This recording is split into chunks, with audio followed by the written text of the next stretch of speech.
আসসালামু আলাইকুম বন্ধু, চলে আসলাম বাইপাস খৈরাপাড়া বিল।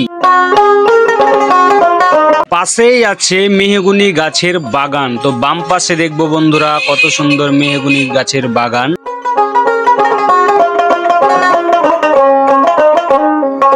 বন্ধুরা এখন আমরা চলে যাব সবুজ শ্যামল ধান, সোনালী ধানে রূপান্তরিত হয়েছে। ধান কাটার মৌসুম চলে এসেছে বন্ধুরা। সামনেই দেখতে পাচ্ছেন অনেকগুলান বন্ধুরা, অনেকগুলান কৃষক ধান কাটতে ব্যস্ত, ধান গাড়িতে তুলতে ব্যস্ত, মারাই করতে ব্যস্ত।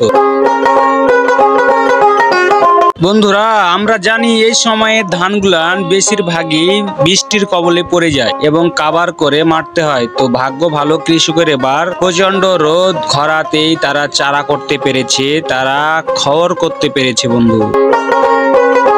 আপনারা দেখছেন এখানে আউরের পালা বা হাঙ্গা দেওয়া হচ্ছে, কারণ একটাই, যে কোনো মুহূর্তে বৃষ্টিপাত হতে পারে। আমাদের উত্তরবঙ্গের কৃষকরা অনেক সচেতন। একটি মোজা বা মাঠের সকল ধান কাটা হয়ে গেলে একসঙ্গে মাড়াই করে আবহাওয়ার অনুকূলে। তো প্রিয় বন্ধুরা আমার সঙ্গেই থাকুন এবং ভিডিওটি পুরোটাই উপভোগ করুন।